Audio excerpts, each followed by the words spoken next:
You are tuned into Mostly Humans. The opinions and views shared by the hosts of this podcast are uniquely their own and do not reflect the view or opinions of the companies they work for. P.S. Don't sue or fire us. Thanks so much. Now let's get into the episode. Isn't it crazy? Like, dude, like seriously, think about it.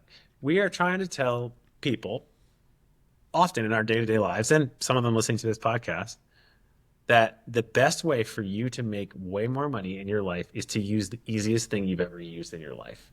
Yeah. That's kind of profound.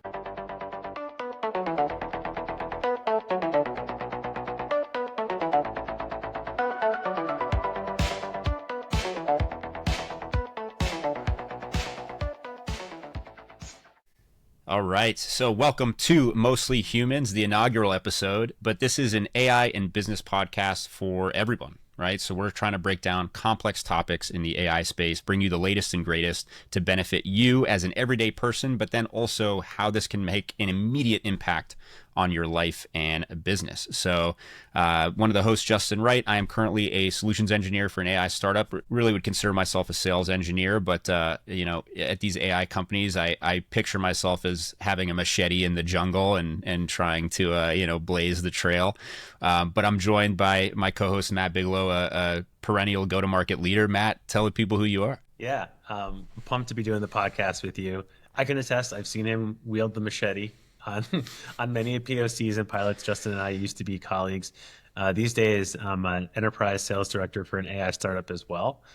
And I think with this podcast, we really want to be able to demystify a lot of stuff that people pontificate about, that act like they are very sophisticated and know things that you don't know, because they think that's a great way to make money or stay relevant in AI. Mm-hmm. AI is not that complicated. And in fact, really all AI is, in Justin and I's experience, is if you're willing to be patient and do a lot of experimentation, you can drive some really cool outcomes.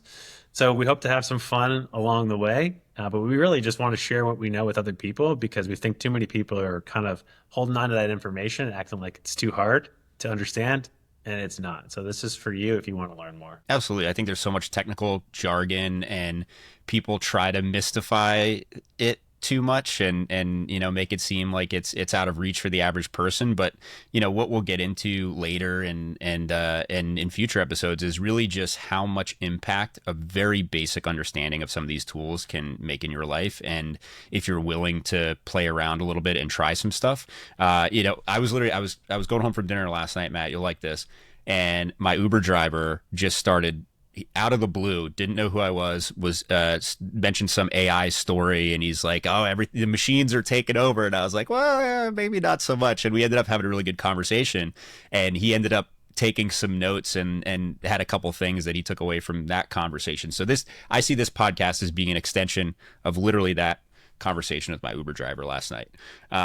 But before we dig into things, I know you're a fellow movie buff. I rewatched Forgetting Sarah Marshall for the first time in like years the other night. And I don't know what inspired me to do it, but I forgot how funny and incredible that movie is. Oh my God, that movie. So embarrassing detail for me. I was going through a breakup that I was a little bit emo about at that time. Perfect. That movie was very cathartic. I felt like the main character, like a lot. And that movie showed me that there could be brighter days ahead, but also that movie is absolutely hysterical. That was a good era of like, I Love You, Man was like in that era. Like there's a lot of really amazing movies coming out at that time. I feel like comedy movies, they're just not the same anymore. Definitely not the same. My favorite like little Easter egg about Forgetting Sarah Marshall is that whole Dracula musical that they put in it was actually something that Jason Segel had wrote seriously prior to writing that movie, and he was just kind of sitting on it. And so he ended up just being like, you know what, screw it, I'm gonna put this in this script. And so that's where the Dracula musical came from. It was actually, he wrote that first, and it was a real thing, and then it ended up in the movie. I think it's so funny that he recognized that it's so cringe and terrible that even though he wrote it seriously, that it should be shown as like this cringe, horrible thing in a movie. That's pretty amazing. Yeah. Hey, so there you go. Any fun on AI related tidbits in your life these days before we kick it off? I rediscovered Yellow Card recently. And nice. I think Yellow Card's a guilty pleasure for literally everybody. So like I was like deep into Yellow Card. and I've been like listening to like some of the deep cuts again. Again, just tapping into my emo self, which I guess is coming across in this podcast. Hi, this is who I really I am. was going to say, forgetting Sarah Marshall being a true life story and Yellow Yeah. Card, we're kicking things off on a high note here. But I do think for the audience, everybody, no matter what kind of genre of music you're into, like everyone has a couple Yellow Card songs they like from when they were like super huge. And if you guys are not too proud, I would highly recommend just tapping into whatever one it is that you like. I like the deep cuts, but I've been listening to that a lot lately. And 2003 doesn't feel that far away from me, but I understand that's like actually like classic rock now. Yeah, yeah, well, it is a classic, which is both interesting and scary. But speaking of scary, I don't want to say everybody. A lot of everyday people are afraid of AI, or not afraid, but I think a lot of people have heard of ChatGPT at this point, but they don't necessarily know what it does or how to use it, or what do I do. I mean, one of my wife's good friends was working on some school curriculum stuff, and I was like, if you just feed all these docs into ChatGPT, it could probably help you brainstorm some ideas so you're not doing everything from scratch. And it was like this completely mind-blowing moment for her. And I think something that's really interesting to explore is, how do you use AI, and we'll call it, start with ChatGPT, not to do work for you per se, but how do you use it as a brainstorming tool? Because one of the best ways to come up with ideas is to just talk it out with somebody. And now we literally have that somebody in our pockets at all times. I mean, Yeah. how do you approach maybe ideation or brainstorming with these tools? I mean, I've actually met a decent amount of people like in our little like GTM SaaS world. Everybody's using these tools a lot. Now they're not using them to their full power, not even close. And I'm sure we'll talk about that in future episodes. But I've actually still met a significant amount of people that are like, yeah, I mean, I've kind of heard of it. I'm not really using it, but I'm investing in NVIDIA. Like that, I hear that all the time. Yeah. They're NVIDIA like, to the moon. Stocks yeah. only go up. They're like, AI is the future. I'm investing in NVIDIA. I don't really like use it that much.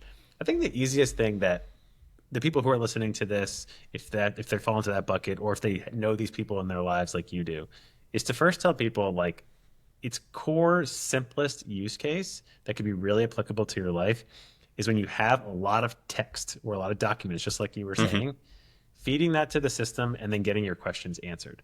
So like one that's really interesting, like someone that you and I both used to work with together, won't name names, was like, I got to figure out what is the best healthcare plan because I have a child, and there's specifics about that child, right? That they care about, that they want to ask about. For me, because I'm constantly having back pain, like when I'm looking at healthcare plans, I'm like, do they cover dry needling and acupuncture? Maybe a massage. It never happened ever, but like maybe one day. Fingers Yeah, crossed. who knows? But like you could take these documents and download them instead of reading this fine print or this technical jargon that doesn't make any sense to you. You could upload and ask, or like everybody probably kind of wishes that they had a personal lawyer when they accept a new job offer. Yep. Right? There's so much legalese in that.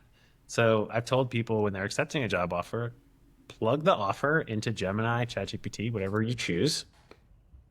No, like I'd say it's probably going to be in a database somewhere.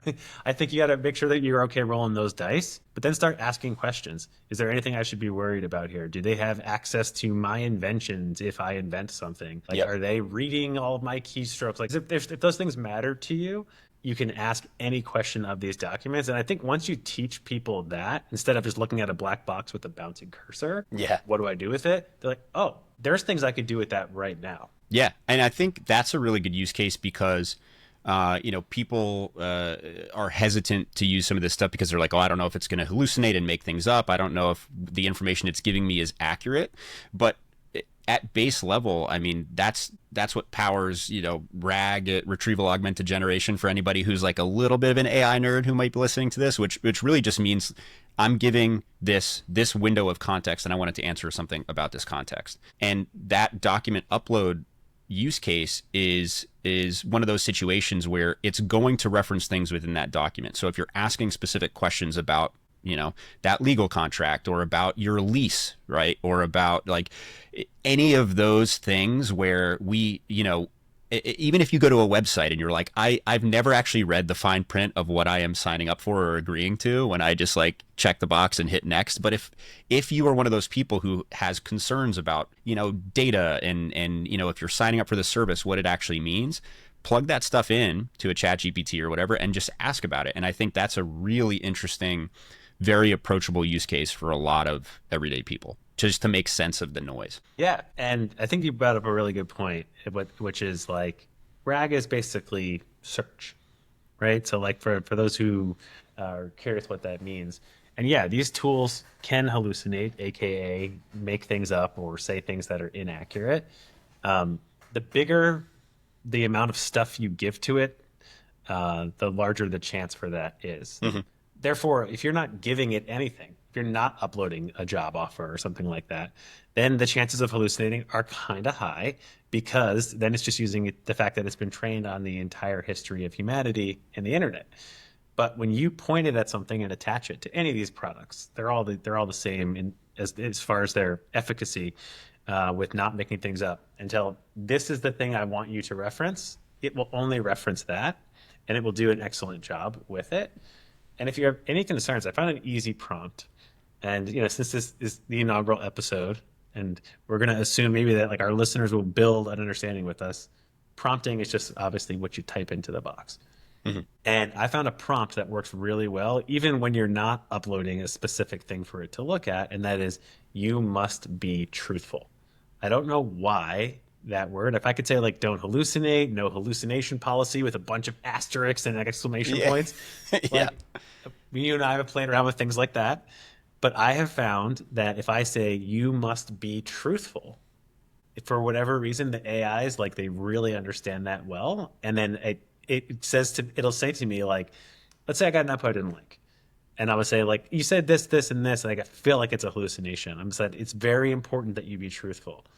And then it would say in its revision, I took this part out and that part out because you said I must be truthful. Yeah, that's powerful. Some of those prompts are interesting. There's one that I found really effective if I'm doing, asking it to analyze something, data or whatever. If you tell it, I need you to do a good job because my job is on the line, that works really well too. It's just one of those funny things, like, it tries extra hard if it feels like you might be fired for doing this wrong, for whatever reason, but those basic prompts are definitely a good way to go about it. When it comes to hallucination, I think this is something that's important for people to understand. What is hallucination? Well, what is an LLM, like ChatGPT? What is actually happening is essentially it's just predicting what the next thing should be, right? So if you as a user are asking a question or you type in a phrase, the example I like to use is the sky is blank. Maybe like 88% of the time it's going to say blue because that's the most common use of that phrase in what it's been trained on. Some of the times it might say cloudy or rainy or whatever. And then like 1% of the time it's going to say cloudy with a chance of meatballs because that's the name of a book and it's been trained on the entirety of the internet. So like the hallucination here might be the sky is cloudy with a chance of meatballs, which makes no sense, but it's factually based on something that it was fed at one point, and that's essentially where that hallucination comes into play. I'm sure you have another perspective on that as well, but I think you highlighted the big unlock of this stuff.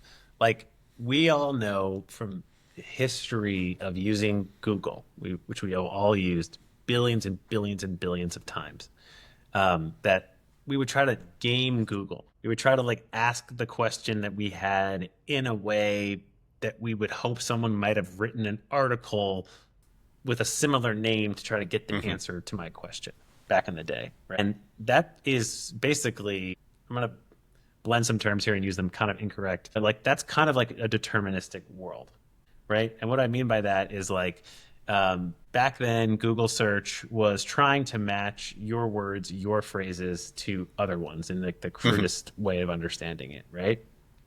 And we dealt with it, and it was still relatively useful, but you couldn't like settle a debate as quickly and easily as you can now, just asking a generative technology.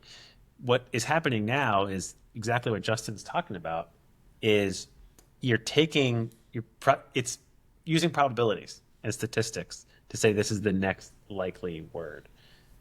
What that means is now you can ask it literally anything and always get an answer, which is the brilliance of it. But it also means every once in a while, you're not going to like what you get. And it's going to be cloudy skies with a side of meatballs. Chance of Meatballs, Cloudy Chance with of a Chance of Meatballs. Meatballs, a famous children's book, man, a famous children's book. So it's like you have to recognize that what is the big Rubicon that we have crossed as a society is if you asked a question before and there was no articles that really matched it that close, you'd have to go hacking through a bunch of articles and you would try to find it until you found like what you think is the answer and like, okay, that is definitely the answer. Now we have this amazing convenience of it's always going to respond and oftentimes it's going to be right. However, because it's all probabilities, as you mentioned, there is these rare occasions where it's going to find something that it found somewhere else that is technically true and is technically valid and give you that answer. And that's where this whole world of like B2B, which a lot of people are listening to this, I imagine, are working in B2B, either software or some other type of occupation. That's where it gets tricky because people want all the benefits and they want none of the risks. And there is inherently risk in all of this stuff now. Yeah.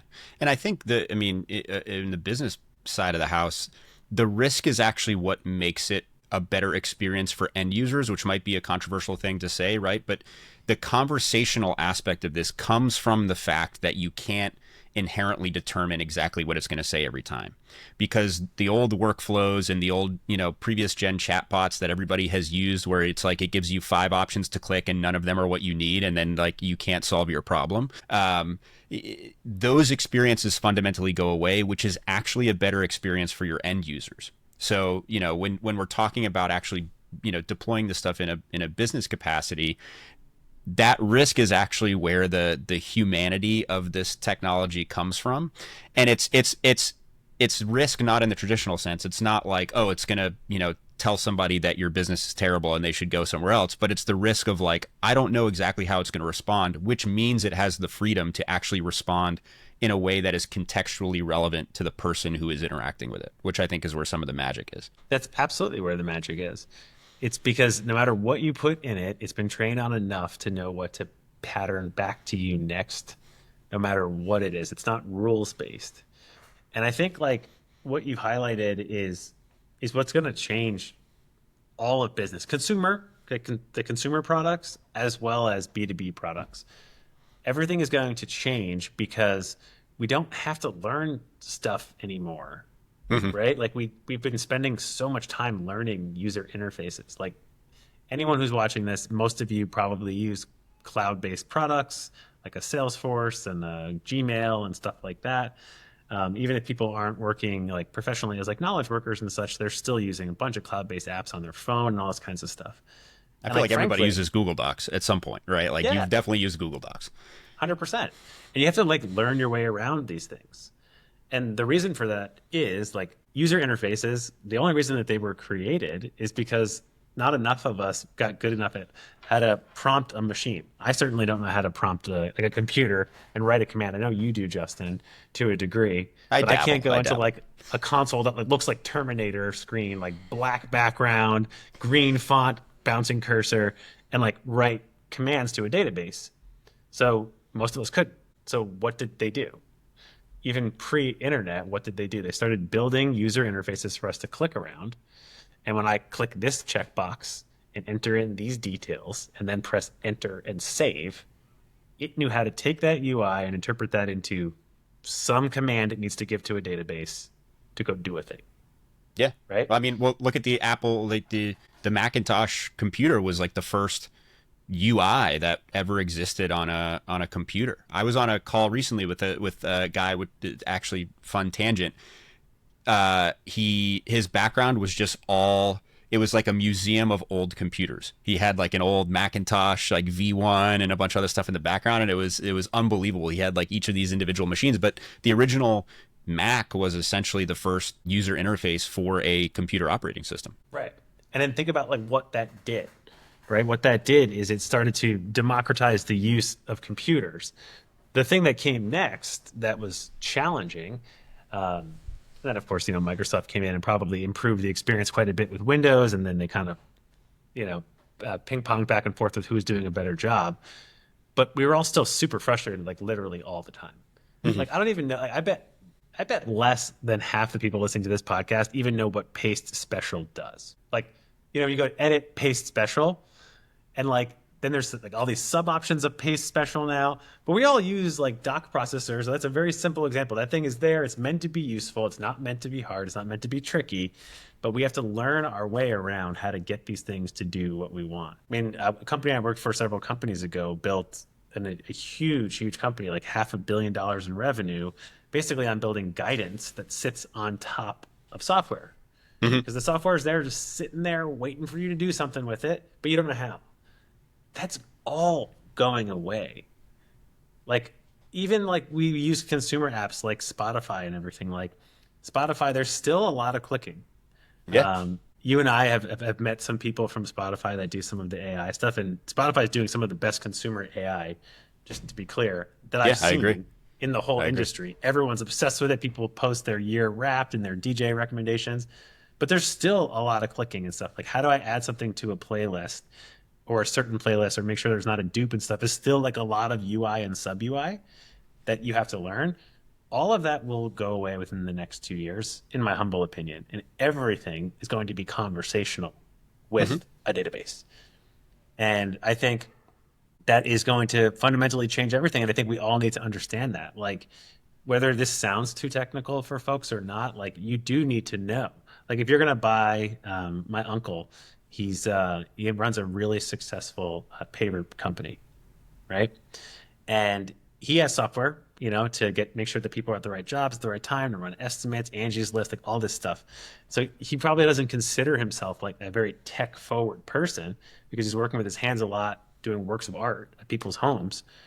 But he has to buy systems, and he should be inspecting those systems that he needs to buy, asking himself, like, are they going to fit this new world? Or is he going to sign up for an annual contract where he has to like use this clunky UI that he doesn't really want to use when a competitor has this other thing? Like, we all need to be aware that like our benchmark as a consumer, or as a business buyer, or whatever it might be, we need to be buying products that are heavily conversational, where you just say, this is what I want to use you for. Go do the Yeah. thing app. Yeah. Well, most people can kind of explain what they want, and the UI gets frustrating because you know what you want to do. And then you see those three dots that are together in some menu somewhere, and you're like, oh, Jesus, now I got to click into this. I got to figure out what sub menu this setting is in. Like, full disclosure, Matt and I both work in AI, and we spent, I think, 35 minutes before this podcast getting our microphones to work. Like, that is a real story because, like, I didn't know what setting or what menu. Like, this is the real life of even people who are technical. So if I could have just literally said to it, here is the microphone I'm using, please make this work. Like, that saves 35 minutes of our life that were wasted clicking around. Yeah, it's an absolutely true story. It was mortifying and embarrassing and super ironic considering we're doing this podcast, but we promise to always keep it 100 with everybody. um, but like, I was at the Apple store today, very reluctantly buying a new iPhone. Because I like to make a lot of LinkedIn content and stuff, and like half of the apps that I'm trying to use to create my content and edit it when I'm on a walk and everything, my phone is crashing. It's too old. It overheats.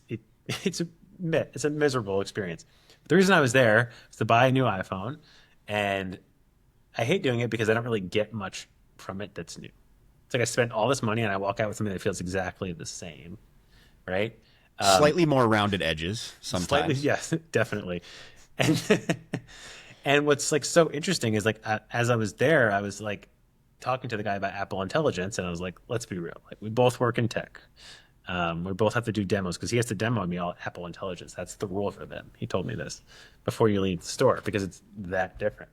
And his demo bombed a couple times, didn't work. And I was like, yeah, it's okay. It's AI. It happens. It's new. But where the Apple Intelligence is going, he and I were discussing. I'm like, I'm understanding that it's new. It's not necessarily always going to work. But like in the future, when you and I are trying to set up our microphones, if this MacBook Pro has Apple Intelligence built into it, and I give the intelligence access to my camera, I very much so should be able to say, these are the headphones I'm trying to use. I should be able to like turn this MacBook Pro face it at this external monitor I have. And this is me. This is my buddy Justin. We're trying to get this going. The app we're using is Riverside for the podcast. Like, teach me what I need to do for this right now.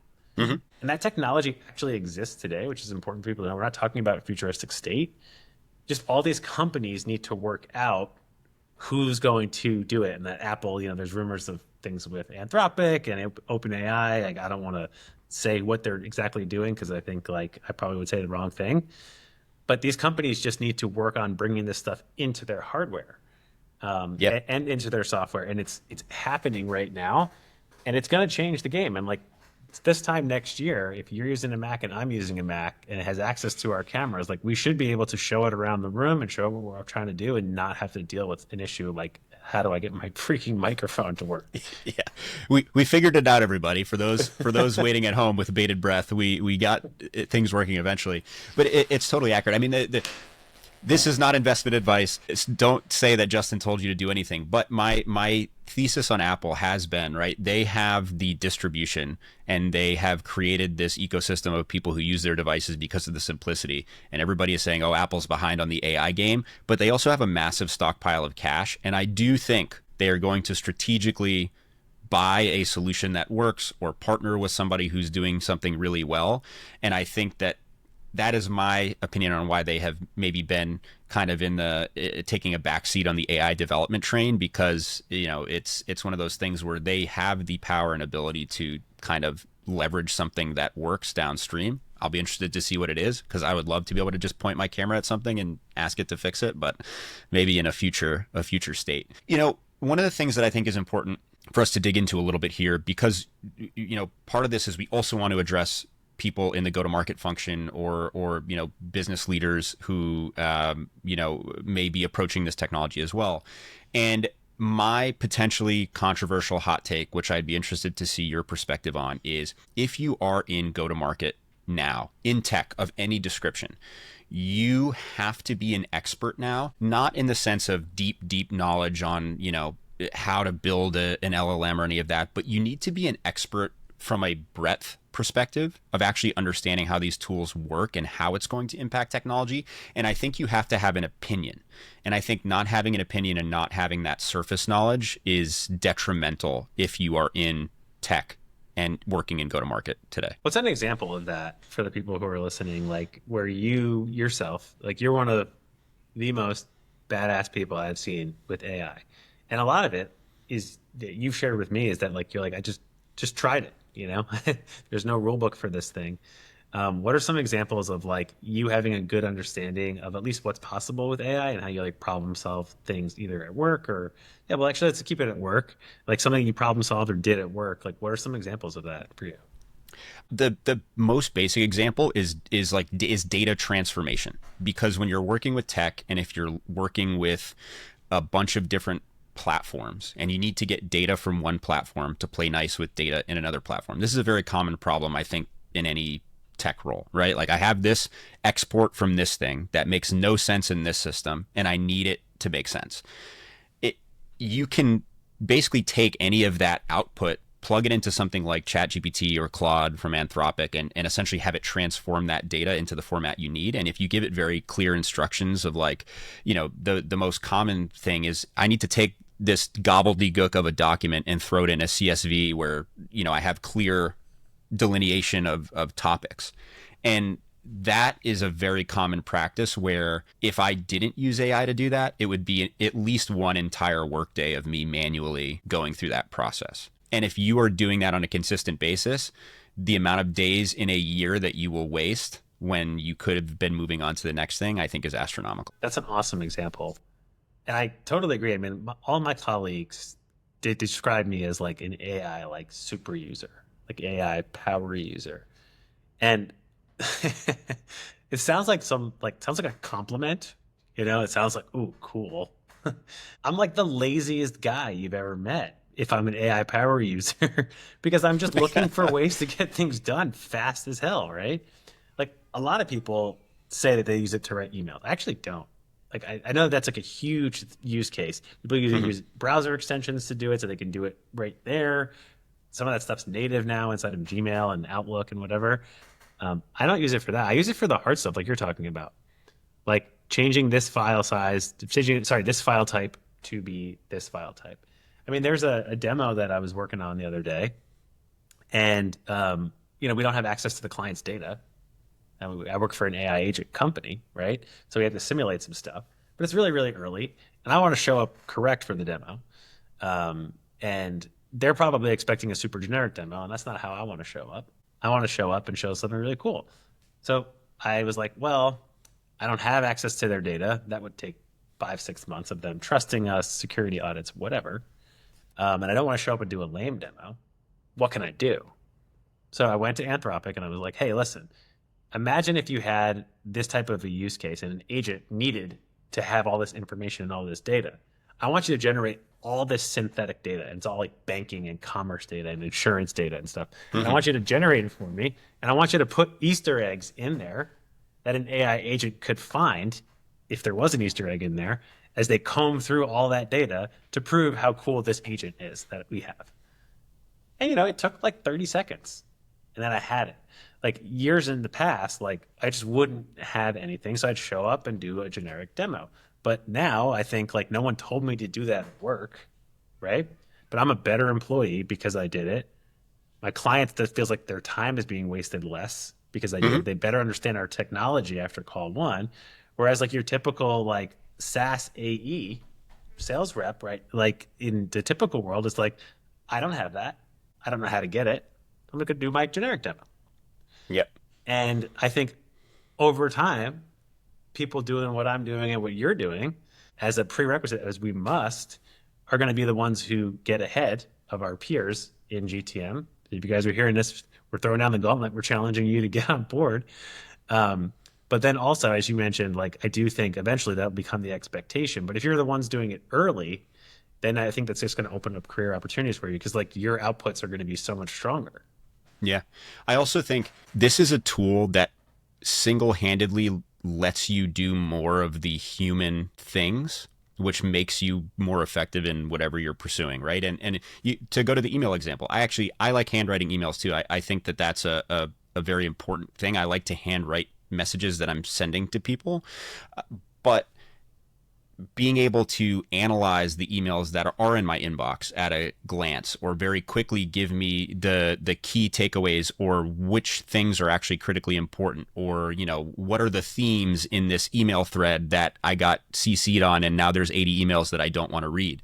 Those are the situations where I think we can also leverage these tools so that when I go in to write a reply as a human being, I am better informed, I have more information, and I can more effectively craft that response without having to waste all of the prerequisite time that I otherwise would of doing all the manual stuff, which I think is another, the point that we're collectively making is not using these tools puts yourself at a disadvantage. But we're also not, the goal isn't to replace the human beings. Like, I don't think Skynet's taking over, at least not yet, but and if I'm wrong, then whatever, if all of a sudden, like the Matrix, the green text starts going down this, podcast screen and we get swept away, then it is what it is. But, I think, I actually, to go back to the movie things, I'm a big movie buff and worked as a director and producer for anybody who doesn't know my past. But Ben Affleck was giving an interview recently. They were asking him about AI video tools and what his thought process is on it. And he goes, AI is allowing you to create things and brainstorm and create content and get rid of the monotony. But art is knowing when to stop. Or in this case, like the human component is knowing how to use that information. And I think that's where, if you're working in tech or if you're a creative individual or whatever profession that you pursue, the human element can take over and be more effective if you get comfortable using this stuff. And because it's so top of mind for so many people, if you're a seller or, if you're in go-to-market or whatever, you don't want to get caught flat-footed on a call where a prospect is asking you about AI stuff and you just have no idea what to say. Yeah. It's a really good point. And actually, I know two people that are really, really, really good in video production. They've been doing it for their whole career. And I was on a group text with them the other day. It's really ironic that you mentioned that. And one of them said, hey, Matt, I think you do AI stuff. What's the deal? Think you do the AI stuff. Yeah. He's like, what's the deal? Am I going to lose my job? Basically. My response was, I really don't think so. I can't, predict the future. I'm like, all you got to do is use these tools. And they were like, what do you mean? I'm like, you just got to try them. All of them are just a blank text box and you describe what you want and then you see what happens. And then you try it again because it's not going to give you exactly what you want. One of the interesting things that you can also do, this is a takeaway for anyone, not just video production, is when you don't get what you want, you ask it, why didn't you? You don't say, why'd you do a bad job? You say, hey, I was really hoping to get an output more like this. Can you explain to me, based on your limitations, AI, or based on your rationale, why you didn't give it to me that way? And half the time in its response, it's going to basically highlight for you that you didn't communicate to it the way that you probably should have. And then you're learning right then and there. Mm-hmm. And then little examples like be truthful, which I talked about earlier on this podcast. You learn those over time from trying. All you got to do is try. But I think about like the movie like Wall-E. That movie, since we're just talking about how emo I am as a human, that movie really pulls at my heartstrings. That movie, and it's like, that was done with CGI, and I imagine that took years and years and years of CGI, and just people just doing every little detail. Like the Walt Disney folks used to just like hand draw every single thing. Like, I don't think it's going to eliminate the need. Like, okay, I could basically regenerate Wall-E right now with a couple prompts, which is kind of crazy. If I'm willing to put my credit card in, because that's going to require a lot of tokens. Yeah, that is crazy though. And is that a bad thing or is it a good thing? No, because I think people have stories that they want to tell, right? And now I would take 10 more Wall-Es per year, and we could lower the cost. It wouldn't be 10; it'd be like tens of thousands more of these types of movies and stories that people want to tell, and they've just been blocked, right? So I told my buddies, I'm like, yeah, I think the nature of your job is going to change. Just like the nature of my job. I used to show up and throw up and do a demo with a deck and a canned demo, and now I'm generating synthetic banking data to make it like my job expectation has changed as well because the tool is there. They need to learn how to edit with natural language. They need to learn how to generate B-roll natural language. They need to learn how to generate titles, 3D graphics, background music, all that kind of stuff. It doesn't mean they're necessarily going to use it for all their job. There still might be a lot of Adobe Premiere, splitting, clicking, audio regulating. It's still going to have needs. But like you could probably get to that splitting and clicking a lot faster if you knew a bunch of other techniques. So like I truly think there's this very corny phrase that everyone has said on LinkedIn at least once to try to sound smart. I'm sure I've said it at least 3 times to try to sound smart on LinkedIn, which is like AI is not going to replace you. Someone using AI will. Oh, yes. I've seen that quite a few times. Maybe 80% of them were from you, but yes. but the real deal is like AI actually is going to replace a lot of stuff. And if you want to continue to actually earn to the top of your potential, you should probably figure out where it is going to automate things that you were doing today, and then figure out how to do better things. But putting your head in the sand is a terrible idea. Like Colin Cowherd has a saying that I really like, and he basically, I'm paraphrasing, but he says like, if you are trying to fight like progress, that is the quickest way to become irrelevant in like sports or life, right? Like just don't try to fight it. And I think what's really interesting though, the difference is you and I are not coming to this group saying computer code is where it's at. And computer code, these people are going to starting salaries if you're 22 years old are going to be $250,000, all that kind of stuff. But that was very true like 2012, 2013, 2014. But then the natural response to you or I would be, well, I don't know how to code. That sounds hard. I'm not really good at math. I already have my degree in something miserable and useless like PR and marketing myself. Like, what am I supposed to do? What you and I are actually saying is this is the easiest thing you could ever possibly use. You just talk to it. Yeah. And it can help you make more money if you just try. This is not like, oh, there's a great way to make money. It's called being a brain surgeon. Well, that sounds kind of hard. Yeah. Hopefully there's no AI brain surgeons in the immediate future. AI brain surgery is certainly not something I think we're ready for yet. But isn't it crazy? Like, dude, like seriously, think about it. We are trying to tell people often in our day-to-day lives, and some of them listening to this podcast, that the best way for you to make way more money in your life is to use the easiest thing you've ever used in your life. Yeah. That's kind of profound.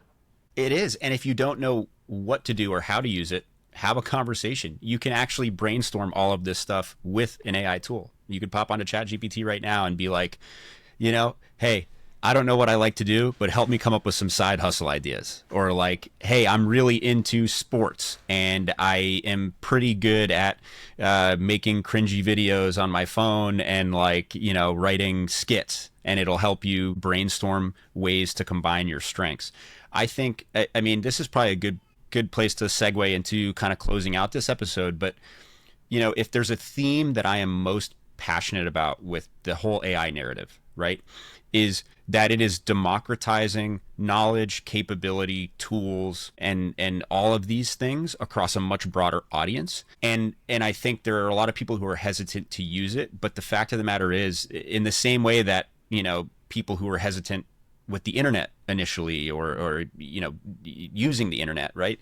If you can get over that initial discomfort and you can just start playing around with this stuff, literally jump onto ChatGPT and have a conversation, it can change the way that you live your life, in the fact that it can help you pull out the things that you're good at, make things that you don't like doing easier, and really be a partner as you improve various areas of your life and business. It sounds like so cliche and crazy, but it is democratizing that knowledge and those tools across all of humanity for those who are willing to try this stuff. Sam Altman talks about, and again, I'm paraphrasing, I botch quotes all the time and I interpret them the way I want and then probably really grossly misrepresent what they're trying to say.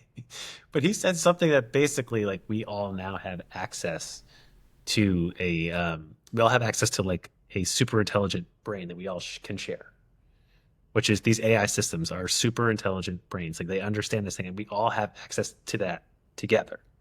So choosing to not access it regularly, like, I think even like, I'm sure 95% of the people listening to us right now are like, guys, I'm already using this. Like, who are these 5% of people you're talking to? No, actually, you're not using it anywhere nearly enough. If you are listening this with the sole purpose of, you want to learn more, you want to entertain yourself, yeah, but you also just want to make more money and you want to provide for your family and your friends and have a nice career, you must be using it much more. Yeah. A lot of people use it for summarization. A lot of people use it for emails. It's truly limitless. I'm going to give a quick example. So when you and I were working together back in the day, you still have this, which I'm so jealous of you and your very exciting company. And you guys have the ability to make agents for your customers or prospective customers and stand out of a crowd and be like, look at my amazing thing. You guys don't have to outbound people and say, would you pretty please take a meeting with me? You guys are like, hey, here's like 1% of our product, but it's mind blowing. Check it out. Yeah. And you guys get to do that. So I was thinking to myself the other day, at my company, I don't have what they have over there. That's really cool. And I'm talking to my colleague about it and talking about how we used to do that and how it was the coolest way I've ever outbounded in my whole career. And then it hit me like a ton of bricks. And this is the example I'm trying to highlight for those people who think they already use it enough. I have a product that my company sells. We don't have like a PLG, which is like a free trial, freemium type of version of it that we can just give away. So what do? I took screenshots of our product, literally a screenshot of what's on the UI on my screen, and I paste this into AI tools. And I'm like, hey, I work at XYZ company. This is what I do. This is our value. Then I also uploaded our deck, like our pitch deck. I also uploaded what I know about some of our differentiation, and screenshots of the actual product. So that's all in there. And Justin is learning this for the first time, everybody. You might steal this from me because you guys could probably do even more advanced stuff if you guys started doing this yourselves, even though you already have a really killer way to do this. I'm definitely stealing this. I was like, I need you to create something that's not our product, but that certainly feels a lot like it. Clearly label that this is just a simulation and make it for lead generation, make it engaging, make it look a lot like our product. This is how it looks like. My goal is for them to have a call to action where they press this button and that button will generate the email of the seller who sent it. The seller who sent it is actually going to put this in the admin settings, blah, blah, blah, blah, blah. Tell it all the things I want. I made a fake version, but you can feel it simulated version of our product. I uploaded our logos and everything. It's branded. It's awesome. It's got animations. It's all this crazy stuff. So now I don't have to say like, hey, pretty please, XYZ customer got XYZ value, which please take call. I get to be like, hey, guess what? this is a lot of what we do. Just click the link, play around with it, tell me what you think. This is not the actual product, but it's darn close. Hmm. And if you're at all interested, let's set up time. Yeah. And like that's an example right there of like that is using AI all the time, not just sitting there being like, oh, my last company had this great thing. I wish I did. It's like, what are you going to do about it with AI? Fixed it. Yeah. I think you're highlighting something very important that I want to close on, that I want the audience to take away, right? Is these tools, some people say, oh, AI, we're not going to think, we're not going to use our brains, right? Or it's going to get rid of our ability to think. But what it really allows you to do is flex your creativity muscles in a very new and unique way. And I think it fundamentally changes the way we think. I don't think it's taking away our ability to think. I think it allows you to really flex that creativity. I think every human being is more creative than they think. Anybody, even people who say, oh, I can't do art, or I'm not creative at all, you surprise yourself if you actually think about how do I solve this problem in a new way now that I have these new tools to solve it. And I think that is something that that muscle strengthens the more you flex it and the more that you use these tools. And so if you're not leaning into some of these, wild use cases, play around some more. I promise you could, as Matt said, you can be using this stuff a lot more than you think. On that note, is there any, I don't know, one nugget you want to leave the crowd with this week, or any thought that's been on your mind about AI this week? Yeah. And, ironically, I hear your daughter. She sounds like she's not happy. She's unhappy in the background. Yes. Perfect time to wrap. But actually, it's very ironic because the advice that I give to people often, including AI forward people, because I've been pushing AI forward people to build like that app like I was just telling you about. So like I've been even challenging people I know who use AI constantly to do even more with it. And usually I tell them like what I'm building with it and see if they get excited, and they don't care. They're like, whatever, dude. And I'm like, okay, I got one for you. Make something for your kids, right? Like if you don't have an app that you want to build for work or your personal life, to experiment with how easy it is to create applications now, literally talking to a chatbot, then make a game for your kid. Like you can make, like if your kid loves corn on the cob, and you have like a 3-year-old child, you could make like an interactive 3D corn on the cob game that teaches them how to spell and count and do math a little bit better and personalize it to them. And then the reason I say that to people is because everybody wants to like do fun, cool things for their kids, and everyone wants their kids to be entertained and sometimes be quiet because they have things going on. But they don't want them to have brain rot. They want them to do it in an educational way. You could just do this now. And then when people get started, because they're doing it for their kid in the back of their head, they're willing to be a little bit more patient with the AI when it doesn't do exactly what you want, and they push and try. So like I've had business problems that I've wanted to solve with AI. So it pushed me to be patient, because some of these things took me like hours. I'm talking about the more sophisticated things like making a game or making a website. But if your why is I'm doing this for my child because A, they'll think it's so cool, B, it's educational, C, I might get some peace and quiet when they play this game, that's a great way to get into it. You have to think about something you really want to solve. It'll give you the extra patience that you need to see it through.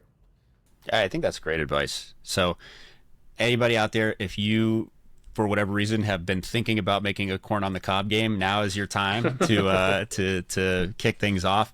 So for, I'm sure, the small handful of people who are listening to this inaugural episode, thank you for tuning in to Mostly Humans. Our goal is to, again, to continue to talk about these tools in a way that makes sense for the everyday person, to teach you how to get the most benefit from this stuff as the space continues to develop, because it's literally changing every day.